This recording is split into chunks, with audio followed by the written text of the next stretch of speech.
নমস্কার বন্ধুরা, আপনাদের সবাইকে স্বাগত জানাই আমাদের চ্যানেলে।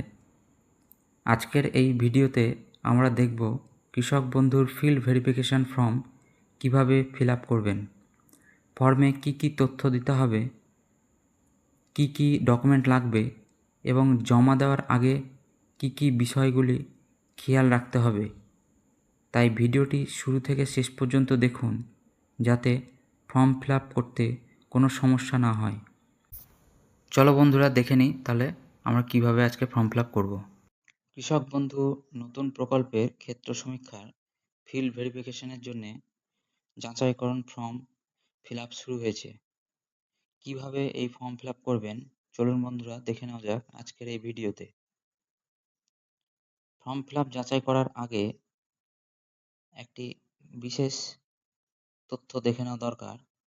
দেখুন, এই ঘরটিতে লেখা আছে যাচাইকৃত যদি সঠিক হয় তবে যাচাইকরণকারী কর্তৃপক্ষ টিক চিহ্ন প্রদান করবে। মানে এই ঘরগুলিতে কিন্তু আপনার টিক চিহ্ন তারা দেবে যাচাই করে। তো আপনি সবকিছু আপনার তথ্য সঠিক লিখবেন, তবে আপনার যাচাইকরণ অ্যাপ্রুভ হয়ে যাবে। তো চলুন বন্ধুরা দেখে নেওয়া যাক আজকে এই কৃষক বন্ধুর ফর্ম ফিল আপ করতে কি কি ডকুমেন্টস দরকার বা কি কি আমাদের লিখতে হবে। কৃষক বন্ধুর কেবিআইডি নাম্বার প্রয়োজন। দেখুন, এই ঘরে কেবিআইডি নাম্বার লিখতে হবে। এই কেবিআইডি নাম্বার কিভাবে পাবেন, এর জন্য আমরা একটা ভিডিও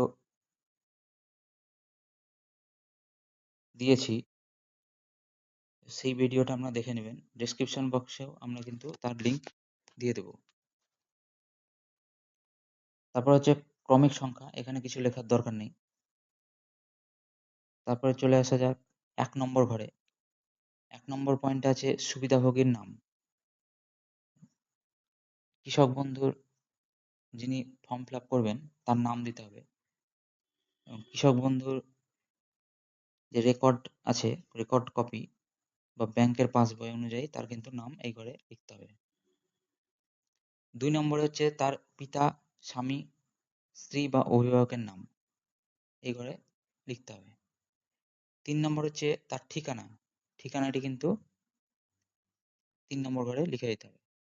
তারপরে হচ্ছে জেলা, জেলাটা লিখতে হবে। তারপর হচ্ছে ব্লক, তারপরে ব্লক লিখবেন এই ঘরে। গ্রাম পঞ্চায়েতের নাম, গ্রাম পঞ্চায়েতের নাম লিখে দেবেন। তারপর হচ্ছে মৌজা, আপনি কোন মৌজায় থাকেন সেই মৌজাটা নামটা লিখে দেবেন। প্রথম ঘরগুলি কিন্তু ফিল আপ হয়ে গেল। এবার দ্বিতীয় ঘরে রয়েছে ক নম্বর যে সুবিধাভোগীর বিবরণ। এখানে হচ্ছে আপনার ব্যাংকের বিবরণ, প্রথমে ব্যাংকের ডিটেলস দেবেন। তারপর হচ্ছে ব্যাংক ও শাখার নাম, ব্যাংকের পাসবইয়ে দেখবেন ব্যাংক এবং শাখার নাম লেখা আছে, সেটা কিন্তু লিখতে হবে। আইএফএসসি কোড লিখবেন ব্যাংকের পাসবুক দেখে সঠিকভাবে। তারপরে অ্যাকাউন্ট নাম্বার, অ্যাকাউন্ট নম্বরও কিন্তু সঠিকভাবে লিখবেন। আধারযুক্ত মোবাইল নাম্বার, আধার নাম্বারে যে মোবাইল নাম্বারটা আপনার দেওয়া আছে সেই মোবাইল নাম্বারটা কিন্তু এখানে আপনাদের লিখতে হবে। তারপরে হচ্ছে ৬ নম্বর ঘরে দেখুন বন্ধুরা, আধার নম্বর, আপনার আধার নম্বরটা ঠিক ৬ নম্বর ঘরে লিখবেন। তারপরে হচ্ছে এপিক নম্বর, আপনার ভোটার আইডির নাম্বার ৭ নম্বর ঘরের লিখতে হবে। তারপর হচ্ছে এসি নাম্বার, এসি মানে হচ্ছে আপনার বিধানসভার নাম লিখতে হবে, আপনি কোন বিধানসভার ভোট দেন সেই বিধানসভার কিন্তু নাম লিখতে হবে। তারপরে হচ্ছে পার্ট নাম্বার, আপনার ভোটার লিস্টে যে নাম্বার সেই পার্ট নাম্বার কিন্তু আপনাকে লিখতে হবে ভোটার লিস্ট থেকে। তারপর হচ্ছে সিরিয়াল নাম্বার, এই সিরিয়াল নাম্বারটাও কিন্তু আপনাকে লিখতে হবে। তারপরে বন্ধুরা ৮ নম্বর ঘরে যদি আমরা যাই, ৮ নম্বর ঘরে দেখুন বন্ধুরা লেখা আছে এসআইআর ২০২৬ ভোটারের জন্য এএসডিডি তালিকার পাওয়া গেছে, মানে ২০২৬ ভোটার তালিকায় আপনার যেন নাম থাকে। তবে তাহলে এখানে কিন্তু আপনি লিখবেন ইয়েস, আর যদি না থাকে তাহলে আপনি নো লিখবেন এই ঘরটিতে। তারপরে হচ্ছে যদি আপনি ট্রাইব্যুনালে মুলতবি রয়েছে মানে পেন্ডিং যদি থাকে তাহলে ইয়েস লিখবেন, আর যদি না থাকে তাহলে নো লিখবেন এই ঘরে। তারপরে মুলতবি সিএ আবেদন, আপনি যদি সিএ আবেদন করে থাকেন সেখানে আপনি পেন্ডিং আছে না অ্যাপ্রুভ হয়েছে সেখানে ইয়েস বা নো সেটা কিন্তু আপনাকে লিখতে হবে। ৯ নম্বর ঘরে চলে যাই। ৯ নম্বর ঘরে পিএম কিষানের সুবিধাভোগী কিনা আপনি। আপনি পিএম কিষান পাচ্ছেন কিনা টাকা। যদি পেয়ে থাকেন তাহলে ইয়েস লিখবেন, আর যদি না পেয়ে থাকেন তাহলে এখানে এই ঘরে কিন্তু আপনি নো লিখবেন। তারপর হচ্ছে ১০ নম্বর। ১০ নম্বর হচ্ছে আপনার পেশা।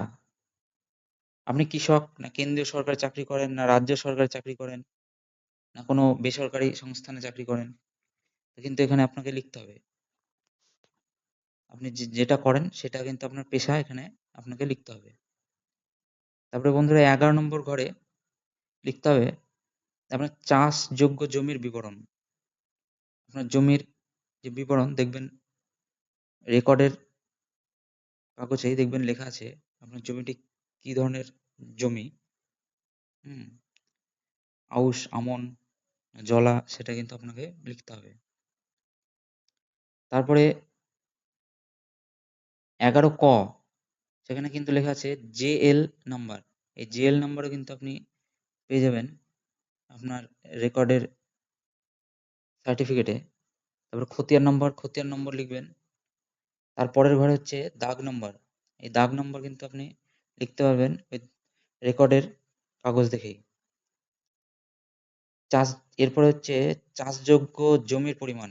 আপনি যে রেকর্ডটি সাবমিট করছেন সেখানে আপনার জমির পরিমাণ লেখা আছে সেটা কিন্তু একরে লিখতে হবে। তারপরে হচ্ছে তারপরের ঘরটিতে লেখা আছে স্বত্বলিপি এর তারিখ বা খতিয়ানের তারিখ। দেখবেন আপনি যে রেকর্ডটি করেছেন সেখানে যে খতিয়ান ইস্যু হয়েছে, খতিয়ানের দাগ নম্বরটি যে ইস্যু হয়েছে সেখানে তারিখটা কিন্তু আপনাকে লিখতে হবে আপনার রেকর্ডের। তারপর হচ্ছে জমির দলিলের ধরন। কি ধরনের জমি আপনি ক্রয় করেছেন না উত্তরাধিকার হিসেবে পেয়েছেন সেটা কিন্তু আপনাকে এই ঘরে লিখতে হবে। ১২ নম্বর ঘরে হচ্ছে আপনি আয়কর প্রদানকারী কিনা। আপনি আয়কর বলতে ইনকাম ট্যাক্স আপনি দেন কিনা সেটা কিন্তু আপনাকে যদি দিয়ে থাকেন তাহলে হ্যাঁ লিখবেন, যদি না দিয়ে থাকেন তাহলে এই ঘরে না লিখবেন। এরপরে পরের পেজটিতে যাব।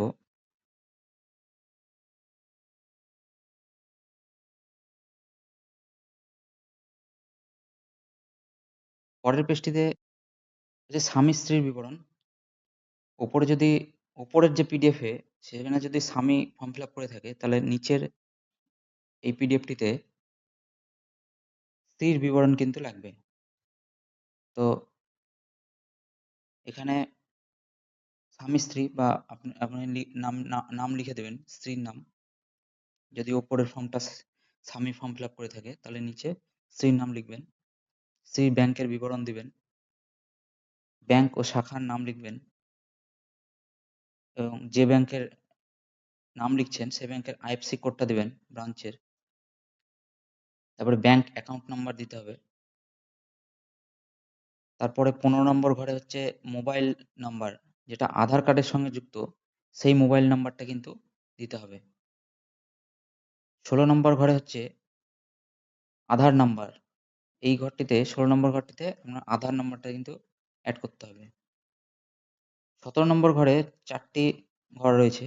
১ম ঘরটি হচ্ছে এপিক নাম্বার, আপনার ভোটার কার্ডটি লিখবেন এই ঘরে। তারপর হচ্ছে এসি নাম্বার মানে বিধানসভার নাম লিখবেন।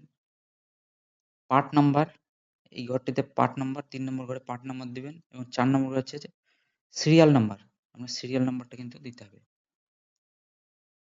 ১৮ নম্বরটি ঘরটি খুব গুরুত্বপূর্ণ। এই কেবিএন এর সুবিধাভোগী।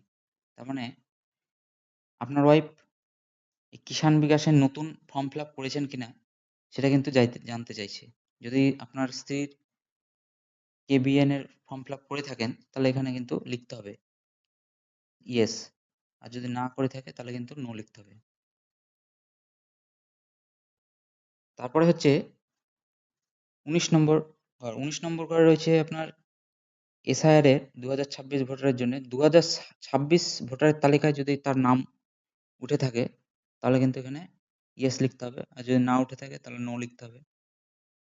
তারপরের ঘরে ট্রাইব্যুনালে অ্যাপিল যদি থাকে বা পেন্ডিং হয়ে যদি থাকে তাহলে কিন্তু এখানে লিখতে হবে যে পেন্ডিং হয়ে আছে, তাহলে ইয়েস লিখবেন, আর যদি পেন্ডিং না হয়ে থাকে তাহলে নো লিখবেন। মুলতবি সিএ আবেদন, যদি আপনি সিএ আবেদন করে থাকেন সেখানে যদি পেন্ডিং হয়ে থাকে তাহলে আপনি ইয়েস লিখবেন, আর যদি না হয়ে থাকে তাহলে নো লিখবেন। তারপরে 20 নম্বর ঘরে রয়েছে পিএম কিষানের সুবিধাভোগী কিনা, তার মানে হচ্ছে প্রধানমন্ত্রী যে কিষান যোজনা সেইটার উপরে আপনি টাকা পান কিনা সেটা কিন্তু এই ঘরে আপনাকে লিখতে হবে। 21 নম্বর প্রধান পেশা, উনি কৃষক না কোনো কেন্দ্রীয় সরকারের চাকরি করেন না রাজ্য সরকারের বা কোনো বেসরকারি সংস্থান, হুম, সেখানে চাকরি করেন কিনা সেটা কিন্তু এই ঘরে লিখতে হবে।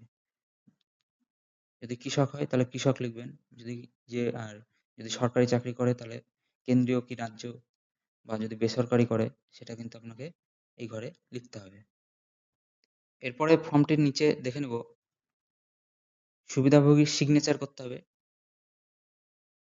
এই জায়গাটায় কিন্তু সুবিধাভোগীর সিগনেচার করতে হবে, তারিখ দেওয়ার কোনো প্রয়োজন নেই, শুধু সিগনেচার করলেই হবে। আর নিচে যে জায়গাটা রয়েছে এটা কিন্তু অফিস থেকে সবকিছু করে নেবে, এটা কিন্তু অফিসেই সবকিছু করে দেবে, তারা সিগনেচার করবে, সিলমোহর দেবে, সিরিয়াল নাম্বার দেবে, সবকিছু কিন্তু তারা এটা করে দেবে, এটা আপনার করার দরকার নেই। এই জায়গাটাতে কৃষি দপ্তরের অফিসার তাদের সিগনেচার করবেন, এই জায়গাটাতে, আর এখানে আপনার সবকিছু স্বাক্ষর করে তাদের দিয়ে দেবে। তাহলে আপনারা এই ফর্মটি পূরণ করে কৃষি দপ্তরে জমা দিয়ে আসবেন এবং আশা করি আপনাদের সবার অ্যাপ্রুভ হয়ে যাবে। ধন্যবাদ।